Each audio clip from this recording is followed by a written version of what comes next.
Welcome back. Today we are going to be taking a look at the Italian 109G-2. This is the non-tropical variant and it will have a slightly better engine than the regular one or the G2 Trop that you will find in the German tech tree, but they fly essentially the same way. It's just slightly better when it comes to horsepower, speed, climb and all that good stuff. I am running the gun pods and that is mainly because the 120mm is kinda shitty right now and that goes for almost every 20mm in the game. The MG151s are still among the better ones, however that doesn't mean it's that great to use, especially when you only have one of them, and the 109G2 has kind of fallen from grace. It used to be pretty damn good. I've even roasted Napalm Ratter quite extensively for it, because he called this thing bad. It's an all-time certified hood classic, it's somewhere on my channel, and it's just addressing him calling this thing bad. Nowadays, it is kind of mid, I'm not going to be lying. The 109F4 is simply just better than this thing. Why? Because the 109G2 Trop is simply outclassed in too many areas. I'm not calling this plane bad by any stretch of the imagination. The issue is that you have other planes right now that defeat it quite handily, and because of the little bit of a shift in meta, doesn't help either. Nowadays you fight J2M2s and other Japanese planes, and Japanese planes are basically the hard counter to a plane like the 109. The 109 isn't extremely quick. You rely on your altitude as well as your energy. Energy in this thing works a little bit different than something like the P51s. The P51 will energy trap something like a 0 by going fast. The 109 will have to energy trap the 0 by going slow. And going slow against an enemy that doesn't stall out when you don't turn that well yourself is a little bit of a death trap. The Japanese planes basically hard counter 109s. Yes, you can kill them, yes, you still have advantages, but it takes a hell of a lot of time, effort, as well as knowledge about the game to do this reliably. If you don't turn it into, look at me, I have 320mm, I'm just gonna go head on, I will probably win this engagement. If you do that, sure, you can kill these Japanese planes relatively easily. It's the same with at the start of the game. If you have altitude, if you play the game properly, if you adhere to every scenario theory in the book, if everything goes by the literal definition of the textbook, sure, the 109 will have no trouble killing any of these planes. In practice, there's mostly multiple of them and they're pretty damn annoying to deal with. Then you have planes like the Puromursky, it's on the top right over there. The J2M2, which is faster than us, climbs better than us, turns much better than us. It's not a fun fight. Then we have planes like the Yak-3s, which will just kind of outperform us in every regard. Yes, I am not mentioning high altitude performance, and that is, ironically enough, as we are looking at half the enemy team in orbit, most fights don't happen at that altitude anymore. And on the deck, the performance of 109s is simply not that great. They are just limited. And I'm of course not talking about all of them. You have the 109K4, which is pretty good. Of course you have to deal with F2Gs and stuff, but it's a good plane in itself. You have the 109F4, which is one of the best ones in the game. You have the 109Es, which are extremely strong. You got the 109F1 and F2 if we don't count the absolute horrible gun. They are all fantastic planes. The G6 is pretty good. It gets more speed. It doesn't overheat as badly. Yes, it won't be as maneuverable as this thing, but it will just have more engine power throughout the game, especially the longer it transpires. Not having this massive overheat will definitely come in clutch. And here you can see, when I have some altitude, I very easily stalled out at 190. If that F6F wasn't there, I would have very easily just bagged his ass. And now we come in with an altitude advantage on this 109F. And the 109F on the deck is just a better plane as long as he is not overheating. The overheat on the F is a little bit worse than ours, but the F is much more maneuverable and is actually faster on the deck. Yes, this plane has more engine power, but the 109F will have, well, it's very similar. It's like 5 kilometers an hour speed difference. If you're flying a regular G2 Trop, then the F4 is like 10 kilometers an hour quicker. He puts it into the ground after being tagged by a single 7mm. Thank you for the free kill. And we are just gonna continue on climbing away, because we have a Puromursky above and behind us. There's a 109G2 that's right above us as well, and that's a friendly. And we are gonna be trying to help him out. The issue is I need to make a decision here. Do I go for the J2M2, which is a very high threat, I cannot kill that guy on my own if he has any semblance of a working brain. So for now I'm locked onto the J2M2. This is also reinforced by the fact that I can't really reach the pure Muskie that is above and behind us, because my friendly is at too high of an altitude. We dove too much. But I then noticed that the 109 goes below the pure Muskie, and I noticed that he's kind of inviting him into a fight, and he does exactly this. So I'm gonna turn around, I'm gonna try to tell this guy to start diving, go low, do whatever you can to get this guy on equal footing with me, and then we can 2v1 this guy. The issue is, he's probably not looking at chat. I can't really blame him for it. He's just trying his best, and it turns out it's a 109F and not a 109G2. How my memory has failed me. We then pitch up underneath the pure Muskie, and I mean, very easy shot, 400 meters, he's basically stalling out. So we click on him, and he combusts into spare parts. Now the 109 over there is still on the deck.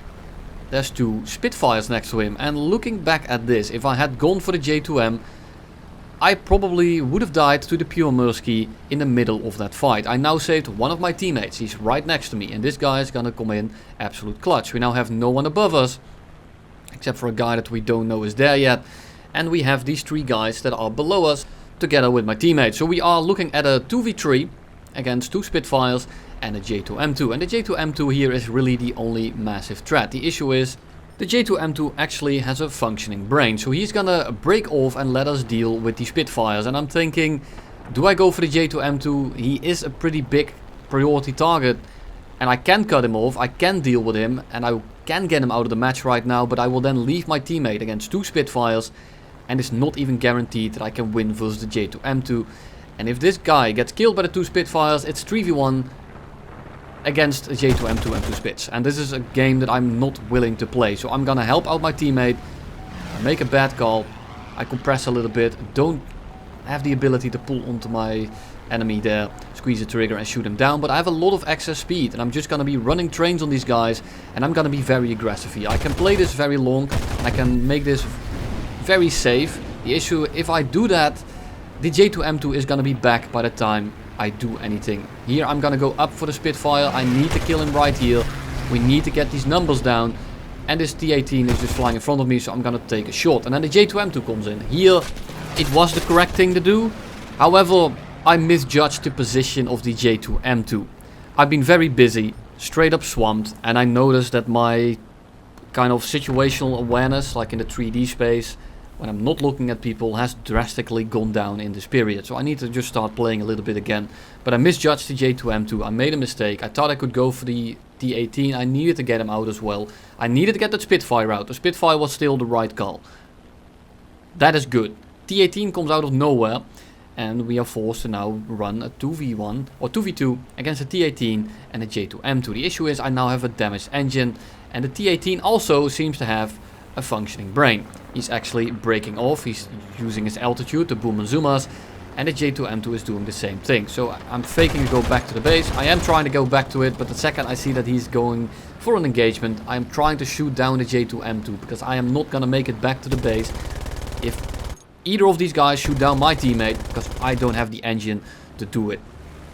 T-18 is coming back, he's going pretty fast, and I do know that he compresses quite badly. I do know that he has some damage at least, so I'm just gonna go directly under him. I'm gonna make him roll into the ground.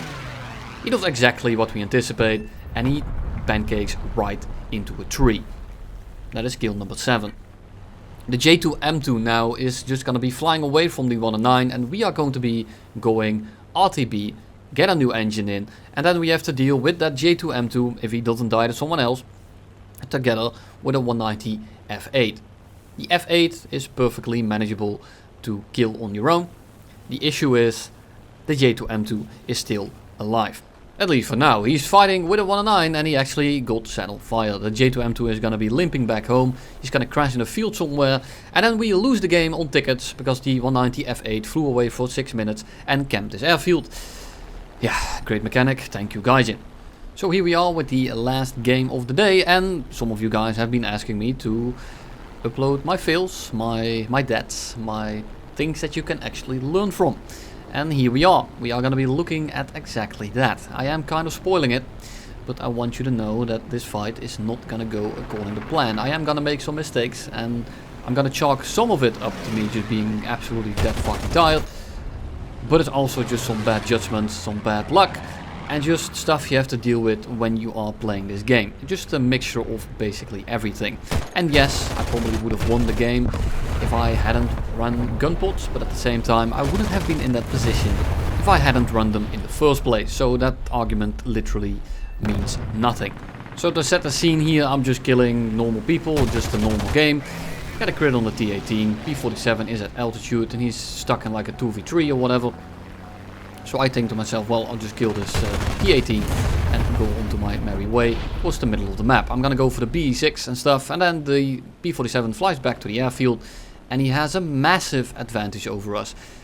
I'm already overheating and this is gonna be pretty bad in this game, so I want to wrap this up as quick as possible, and I am kind of confident in my aim, but rustiness and the lack of playing really has kind of, well, done me in, and I'm already blinking. So I'm just gonna send it at this point. I'm trying to just get some shots in. I'm also trying to not shoot too much, because when I shoot too much, I'm gonna stall quicker. It's gonna slow me down. It's going to ruin my nose authority. This guy is now firmly planted on my ass with about half a kilometer of altitude advantage, and we're not going particularly quick. So he hits us in a second here a little bit. We're simply too slow, and we get him directly on our 6. So what do? We roll around a little bit. I'm trying to cut my throttle so I slow down as well as cool down my engine a little bit. And he overshoots. We can now go back to web. We can start sending it into this fight. And we are gonna try to get the first shot in right here. We do exactly that. We send him on fire. And I am going to stick this scissor because I know that he is not dead yet and he actually puts it out. So we are now gonna try to stay above his nose. And we are doing a good job of that. And if I wasn't overheating, I'd be in a perfect position to do what I'm doing right here. I want to do one more loop and then I'll just go straight up vertical. This guy is going very slow. We're not going very fast either. But this webbing is killing my engine. We are now gonna put this stuff into a spiral. We are not gonna use too much flaps. Just gonna kill our speed. We just go over his nose and we just send it straight up right here. But you can tell my engine is now actually cooking. It is being damaged. I'm losing horsepower, and if I keep going up in this manner, he will slowly but surely catch up simply because my engine just dies. But I think you can see that if I had my engine working, I could just pull up right here, and this guy is absolutely stalling out. I'm just gonna go for the reversal. I cannot use my engine power anymore. I'm gonna cut my throttle. I'm gonna put it to 0%. I'm gonna go for prop pitch 90%. And I'm just gonna try to slow down as much as possible so that this guy overshoots. Last ditch effort, but this guy is playing it somewhat correctly. He overshoots, we get on the 6. But again, I try to throttle up, I try to send it after him, but I'm instantly overheating again. And I just don't have an engine left. This guy survived the fire, survived multiple hits. But the engine of this plane, the overheat, has absolutely ended me. He is now firmly on my 6, there's simply nothing left to do. I don't have the altitude either to finish like a high speed fight, so we eat shit and die. Thank you all for watching, and I'll see you in the next one.